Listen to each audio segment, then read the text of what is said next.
भी संत महापुरुषों ने कहा कि आगे की स्थिति कैसी होगी, परिस्थिति कैसी होगी, मुसीबत आपत्ति किनके द्वारा कैसी आएगी, उसका बखान किया। जरा सुन लीजिए। संत रविदास जो मीराबाई के गुरु थे, आज के सैकड़ों वर्ष पहले आए थे, उन्होंने अपनी ज्ञान पोथी में एक भविष्यवाणी लिखी। सैकड़ों वर्ष पहले क्या कहा था? बड़े यानी सरकार समझो, आप ध्यान से सुनिए, तुम्हारी समझ में आ जाएगा कि महापुरुष क्या नहीं जानते, क्या नहीं कर सकते। तो रविदास जी ने इशारा करके कहा, आगे आने वाले समय में कौन सी शक्ति आएगी और वो कैसी होगी, कैसे कैसे काम करेगी, ये सब वर्णन उन्होंने किया। कह रहे हैं कि भारत में अवतारी होगा जो अति विस्मयकारी होगा, ज्ञानी और विज्ञानी होगा, वो अद्भुत सेनानी होगा, जीते जी कई बार मरेगा। देखो रविदास जी कह रहे हैं वो शक्ति ये भी खेल करेगी, जीते जी कई बार मरेगा। क्या जिंदा कोई मर के कोई जिंदा हो सकता? लेकिन उस समृद्ध शक्ति के बारे में रविदास जी क्या कह रहे हैं? जीते जी कई बार मरेगा और छंदम भेष में वो विचरेगा, वो एक अनोखे भेष में विचरण करेगा, लेकिन लोग पहचान नहीं पाए। आगे क्या कहें कि देश बचाने के लिए होगा एक आह्वान, संपूर्ण देश विदेश को बचाने का आह्वान करेगा। कहा मैं दूरदर्शी व्यवस्था के द्वारा देश दुनिया में परिवर्तन करके दिखा दूंगा। आज रविदास जी की वाणी बिल्कुल सत्य हो रही है। देश बचाने के लिए होगा एक आह्वान, युग परिवर्तन के लिए चले प्रबल तूफान। तूफानी दौड़ा हिंदुस्तान में करेंगे, सब आपके सामने हो चुका है। युग परिवर्तन की आवाज लगाएगा कि कलयुग को भगाऊंगा और सतयुग को लाऊंगा। आगे रविदास जी क्या कह रहे हैं? तीनों ओर से होगा हमला, देश के अंदर द्रोही घपला। चारों तरफ से जिन्होंने घपला किया, ठगी की है, बेईमानी की है, का उसका भी सब राज खुलेगा, ये भी राज खुलेगा। और कह रहे हैं कि सभी तरफ कोहराम मचेगा, कैसे हिंदुस्तान बचेगा। चारों तरफ कोहराम त्राईमान। आज वही स्थिति, चारों तरफ लोग मौत के घेरे में खड़े, मौत से बचाने का कितने उपाय किए जा रहे, लेकिन इनको नहीं मालूम कि मौत तुम्हारे हाथ में नहीं है। उसकी घड़ी और जगह और समय सब निश्चित है। किस कर्मों की सजा कौन सा कारण बनाएगी, वो मौत कराएगी। आगे क्या कह रहे हैं? नेता मंत्री और अधिकारी, इनको जान बचाना होगा भारी। रविदास जी क्या कह रहे हैं कि नेता मंत्री और अधिकारी, इनको जान बचाना होगा भारी। ये अपनी अपनी जान को बचा नहीं पाएंगे, क्योंकि जो तुमने किया है वो फल अवश्य मिलेगा। काया से जो कारज होई, बिन भोगे बचे ही नहीं कोई। आगे क्या कह रहे हैं? ये नेता मंत्री अधिकारी जान बचाने के लिए क्या करेंगे? छोड़ सब मैदान भगेंगे, अपने अपने घर में दुबकेंगे। ये सब राजनीति का मैदान छोड़ के भाग जाएंगे, अपने अपने घोंसलों में छिपने की कोशिश करेंगे।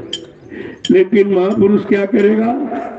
कह रहे जिन जिन भारत माँ सताई, जिन्होंने भारत माता को सताया है, जिन जिन भारत माँ सताई, जिसने इसकी करी लुटाई और खूब यहाँ लूटा, सामान, धन और दौलत और गौरव और गरिमा और मर्यादा और चरित्र, ये सब लूट लिया है।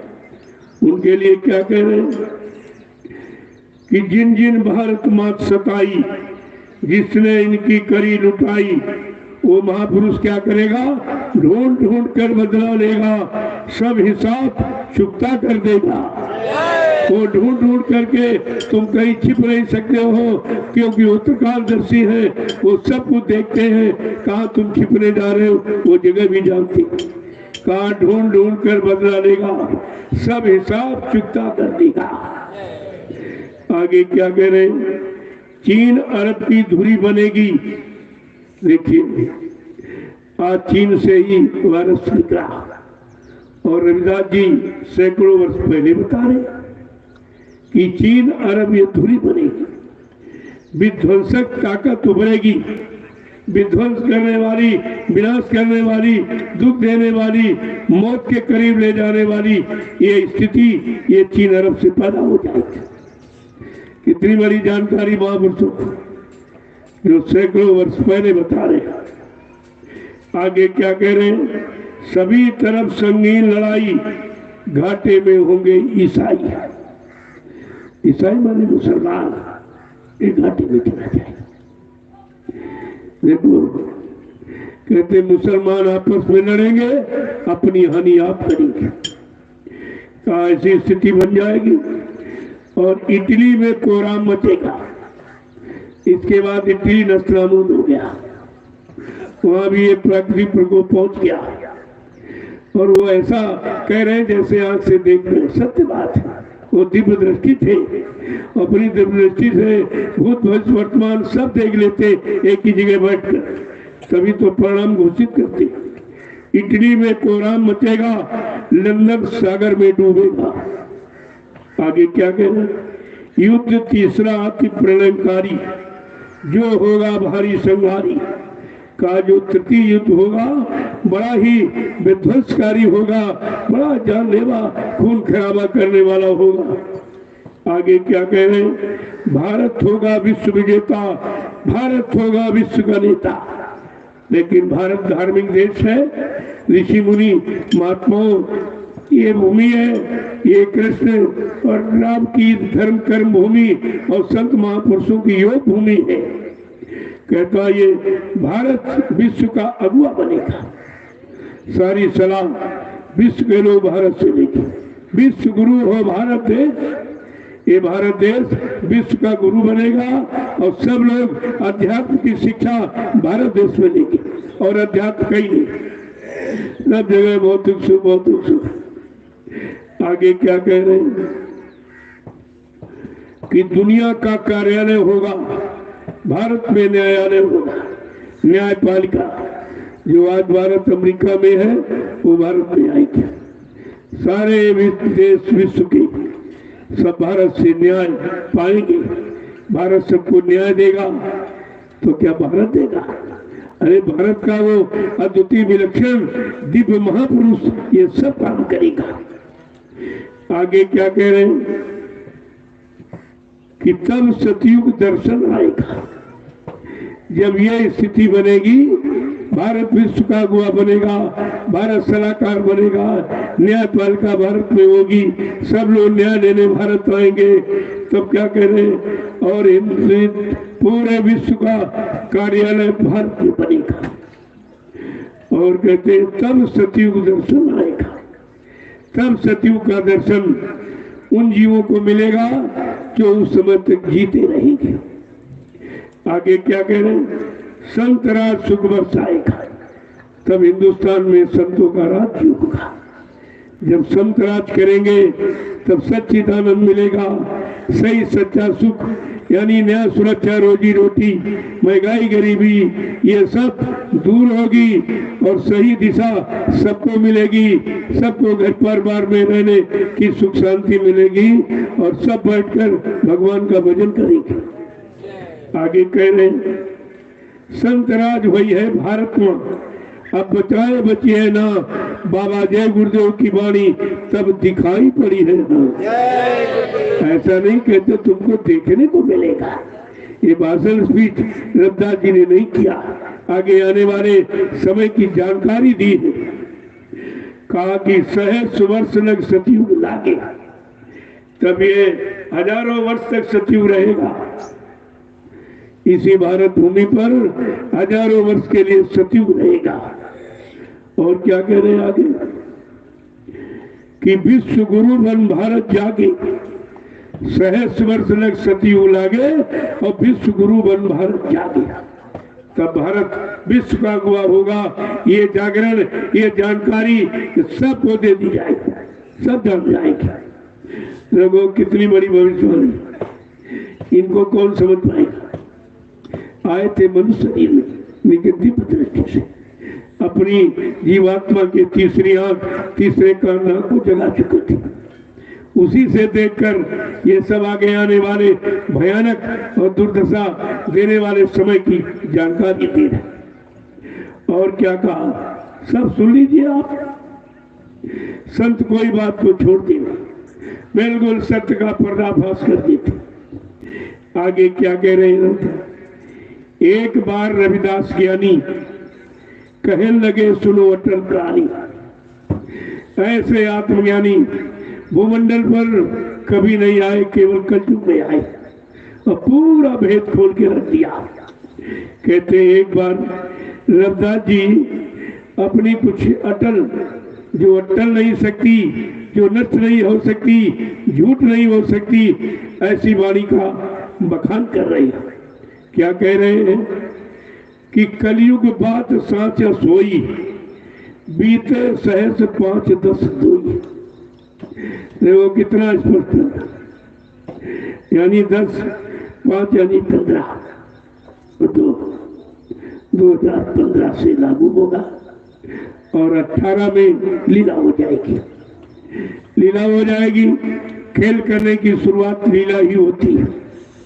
क्या कह रहे हैं, भरमा में सब स्वार्थ के काजा, बेटी बेद तजे कुल लाजा।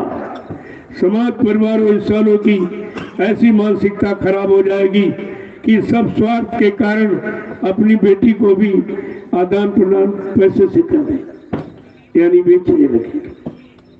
और क्या कह रहे, नशा दिखावे घर में पूरा, मात बहन का पकड़े जुड़ा, कि शराब के नशे में सब शराबोर हो जाएंगे, बुद्धि का विवेक ज्ञान समाप्त हो जाएगा, माँ बहन को भी मारने, गाली गलौज करने लगेगा। आगे क्या कह, अंडा मांस मछलियां खावे, भिक्षा करिए पाप कमावे।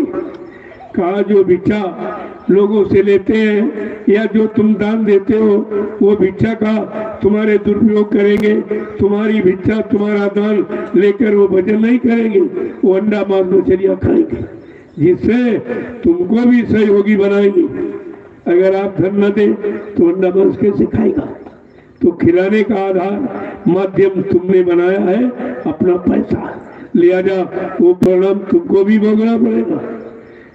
10 प्रकार के दोषी माने जाते हैं, अनुमंता, विशास्ता, निहन्ना, क्रय विक्रय, चौफन्ना, चखादे, कच्चे देहत का, यानी सलाह देने वाला, मरने वाला, काटने वाला, बेचने वाला, खरीदने वाला, लाने वाला, पकाने वाला, परोसने वाला और खाने वाला, ये सब पाप के दोषी होते। इतने को पाप लगता है मांस का, क्योंकि जीव की हिंसा हुई है, हत्या हुई है, उसका परिणाम किनको भोगना पड़ेगा। कहते हैं 10 लोगों को, सब बता दिया। आगे क्या कह रहे हैं, जबरन करी है भोग विलासा, सज्जन मनती हो निराशा। जबरदस्ती माँ बहन बेटी को पकड़ के ले जाएंगे और भोग करेंगे, कहा ऐसा भी समय आ जाएगा जबरदस्ती करेंगे और तुम कुछ नहीं कर पाओगे। समाज देश देखता रह जाएगा, कुछ नहीं, क्यों, सब उसी में लग जाएंगे। एक एक आने वाली स्थिति परिस्थिति का कैसा खुलासा करते हैं, इनको कहते हैं संत महापुरुष रविदास जी। क्या कह रहे हैं कि पर नारी को गले लगाई है, नारी भी अति आतंक मचाई है। परा स्त्री को गले लगाएगा, अपनी स्त्री को मारेगा, पीटेगा, भगाएगा, ऐसी भी स्थिति आ जाएगी। आगे क्या कह रहे हैं कि अपने पति को मार भगाई है, पर प्यारे को गले लगाई है, और स्त्री भी अपने पति का कोई साथ दुर्व्यवहार करेगी, मार के भगाएगी और दूसरे पतियों से संपर्क करेगी, ऐसी स्थिति आ जाएगी। आगे क्या कह रहे हैं, कर्म दे कि पृथ्वी फट गई है, अंबर भी दरारे खइए। ऐसा दुष्कर्म देखकर ये पृथ्वी फट जाएगी और अंबर में भी दरारें पड़ जाएंगी, आकाश में भी।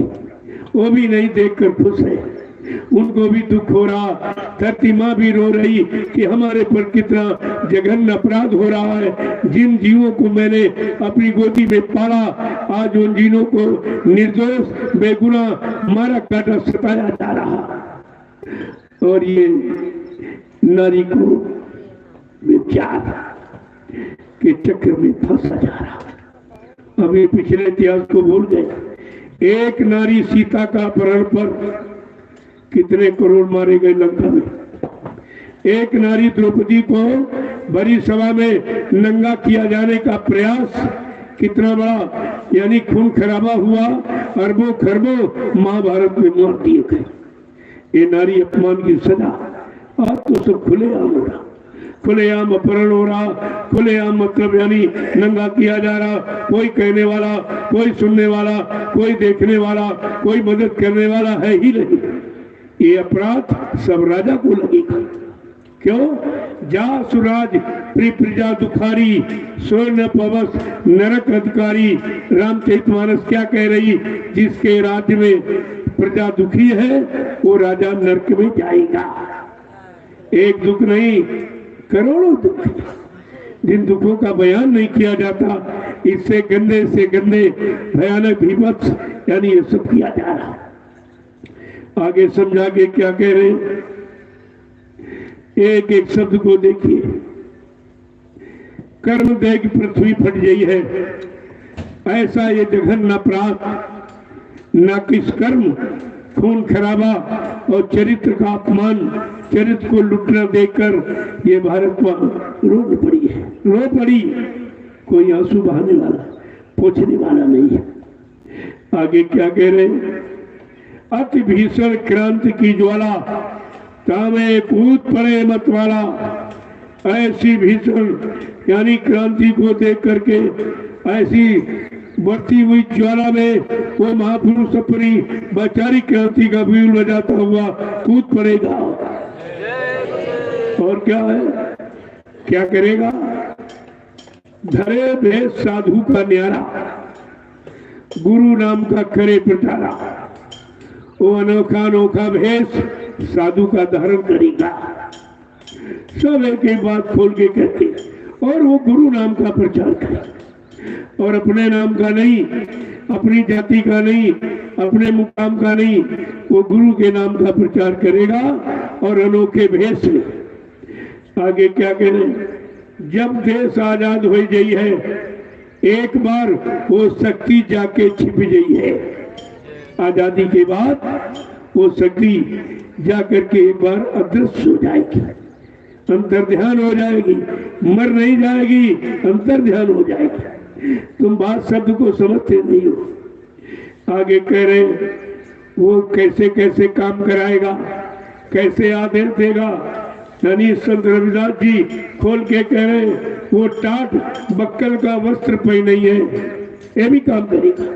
अपने मुरीदों को, अपने भक्तों को, अपने दूरदर्शी व्यवस्था का काम संभालने वाले को टाट के वस्त्र पहनाएंगे। ये टाट फकीरी भेष।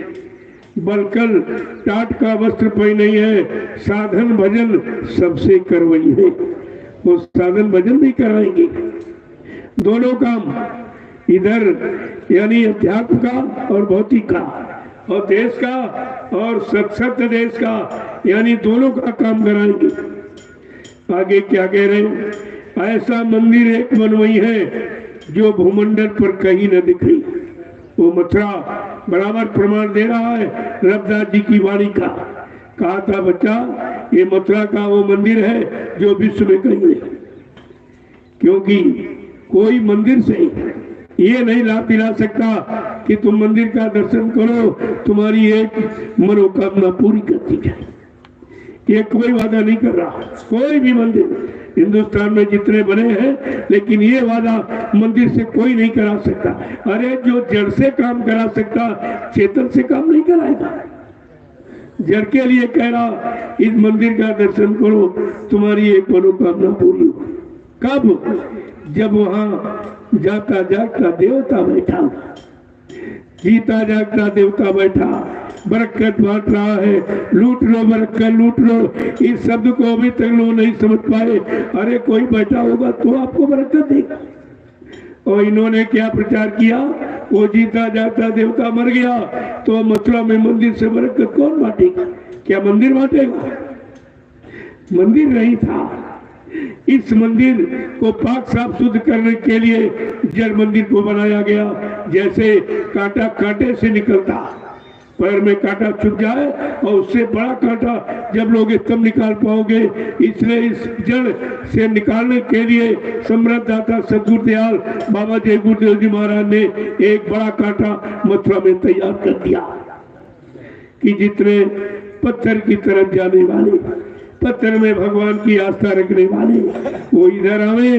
देखो ये पत्थर क्या काम कर रहा, पत्थर नहीं करा रहा, पत्थर से कराने वाला करा रहा। और इन्होंने कराने वाले को मुर्दा बता दिए, मर गए चले गए। तो क्या मंदिर काम करेगा? और ये भी कहा, महात्मा जब जिस स्थान को छोड़ देते हैं उस स्थान पर जाने से बच्चा तुम्हें कोई परमार्थी आध्यात्मिक लाभ नहीं मिलेगा। ये भी कहा।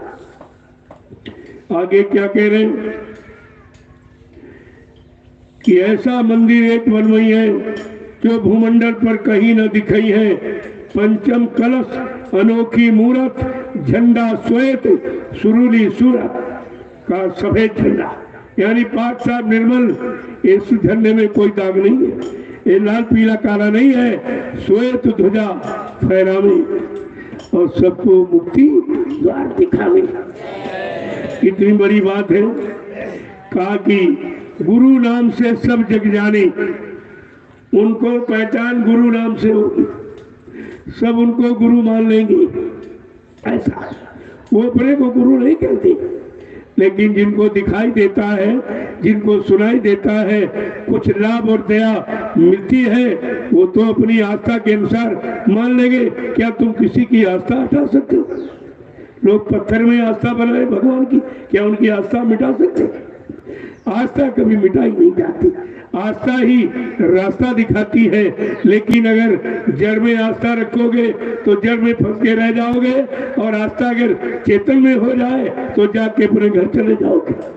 आस्था का भी परिणाम अलग अलग। आगे क्या कह रहे हैं कि गुरु नाम से सब जग जाने, उनको परम पूज्य माने, सत्य पंथ का कर पर प्रचारा, वेद धर्म का कर विस्तारा। वो सत्य धर्म यानी संत मत का प्रचार करेंगे और गुरु नाम का झंडा, श्वेत झंडा लेंगे और झंडे के नीचे सबकी सुरक्षा का आह्वान करेंगे। आगे क्या कह रहे हैं? करे संगठन बन ब्रह्मचारी, उनको कोई बेटी बेटा स्त्री नहीं होती। क्या कह रहे हैं? वो संगठन बनाएंगे। करे संगठन बन ब्रह्मचारी, उन समान कोई नहीं उपकारी, उनके समान कोई दूसरा जीवों का उपकार भला कल्याण करने वाला है ही नहीं। आगे क्या कह रहे हैं? अस कई मौन भय रविदासा, विनय पूर्ण मुन प्रेम प्रकाशा। ऐसा ये सब कहकर, ये वृत्तांत सुनाकर आगे भविष्य में आने वाली स्थित परिस्थिति की जानकारी और समय के महापुरुष की जानकारी देकर रविदास जी मौन हो रहे, अपनी लेखनी वहीं से विराम कर रहे। और क्या कह रहे हैं? विनय पूर्ण मुन प्रेम प्रकाशा। ये प्रेम प्रकाश जो उनका ग्रंथ है उसमें उन्होंने वर्णन किया। ये जो रविदास जी की वाणी है वो प्रेम प्रकाश नामक उनका ग्रंथ है, उसमें इसको उन्होंने दर्शाया, सब बताया। अब देखिए महापुरुष क्या नहीं जानते, सब जानते हुए कुछ कहते नहीं आज। और तुम बिगाड़ किया करते, तुम नुकसान किया करते हो संगत का, ये तुमको भोगना पड़ेगा। क्योंकि संगत एक एक रुपए कैसे देती, आप हमसे पूछिए। मैं ये कितनी मेहनत करता हूँ, 4-4, 5-5 घंटे बोलता हूँ, 5-6 घंटे मिलता हूँ, तब प्रेमी 10 रुपए निकाल के देता है।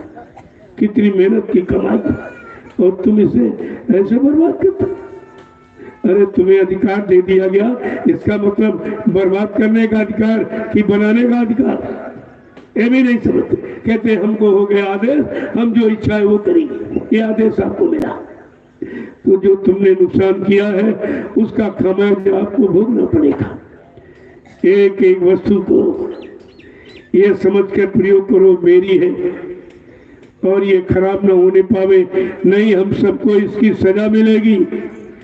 ये देखिए बनाया इन्होंने मकान, वो उधर बना हुआ, इतना नुकसान किया है, इतनी बड़ी इमारत और बन जाती, इतना बड़ा नुकसान करती। मैं रोज ये बात कहता हूँ लेकिन इनकी समझ में नहीं आती, अब भी नुकसान कर रहा। वहां प्लास्टर हो रहा, इतना मसाला गिर जाता उसको उठाते नहीं, और क्या कहते इसी पर और प्लास्टर करते, वो कितने दिन रहेगा? ये सब नुकसान कर रहे हो, तुम्हारी बुद्धि अकल कहाँ चली गई? तुम्हें सजा मिलेगी, मैं भी माफ नहीं कर सकता, क्योंकि गरीबों की गाड़ी कमाई का आप दुरुपयोग करते हो। मेरे बताने पर भी इस सजा की माफी मैं भी नहीं दे सकता, मैं इसके बारे में कुछ नहीं कहूँगा। आप कितना बड़ा, इतनी बड़ी और इमारत बन जाती, कितने लोगों का काम, ये 6-6 इंच मोटी छत डालने क्या जरूरत? कौन सा 20 मंजिल का?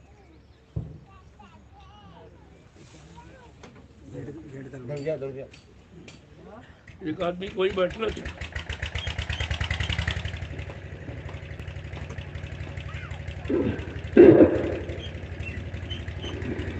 एक एक पाई का दुरुपयोग करोगे तुम्हारी नसों से निकाल दिया, तुम बच नहीं सकते। तुम समझते हो देखने नहीं आते, देखते नहीं, मैं सब देख रहा हूँ, सब जान रहा हूँ, फिर भी तुमसे कुछ कह नहीं रहा हूँ, प्रेम प्यार मोहब्बत से बोलता हूँ। तुम समझते कुछ नहीं जानते, ये चश्मा लगाते इनको कम दिखाई देता, यह समझकर आप ये सब कर रहे। तो मैं ये व्यवस्था ही खत्म कर दूंगा, ये बन जाए, इसके बाद सबका जवाब अपने अपने घर जाओ, परिवार की सेवा करो, तुम्हारी इस सेवा का समय खत्म हो गया। अब दूसरे लोग आएंगे, उनको मौका दो, उनको मौका दो, सबका देखेगा। अरे भाई सबको देखा जाएगा, जिसको सच्चा ईमानदार समझ उसी को सौंप दिया जाएगा। मैं क्या करूँगा? मैं कोई मालिक बनने थोड़ी आया हूँ, मैं तो आपको मालिक बनाने आया हूँ, लेकिन तुम्हारे पास अभी सेवक बनने के लक्षण नहीं है, मालिक कैसे बन जाओगे? मालिक बनने के लिए 14 गुण चाहिए, 14 गुण, और तुम्हारे में 2800 गुण है, तुम कैसे मालिक बन जाओ? जब इसको तुम सुरक्षित नहीं रख सकते हो तो आगे आने वाले समय में देश को, समाज को कैसे तुम सुरक्षित रखोगे? बात तो इनकी समझ में आती है, बहुत नुकसान करते और पूछते भी नहीं, कम से कम पूछ लेना चाहिए। मैं एक दिन केवल ऊपर गया, अब हमारे गांठे नहीं काम करते, मैं तो ऊपर चढ़ नहीं पाता हूँ। ये समझ रहे हैं कि गांठे इनकी काम करती नहीं, ऊपर तो आएंगे नहीं, हम जैसा चाहे वैसा बनाएंगे, लेकिन ये नहीं मालूम तुम्हारी नसों से वसूल किया जाए, तुम्हारी नसों से ढूंढ ढूंढ कर बदला लेगा, वो हिसाब चुकता सब कर देगा, सारा हिसाब तुमको चुकाना और देना पड़ेगा। तुम ये मत समझो कि हम कहीं जाके बच जाएंगे, यहाँ से भाग जाओगे तो क्या बच जाओगे? क्या देश दुनिया के कहीं बाहर चले जाओगे? फिर कैसे आप बचोगे?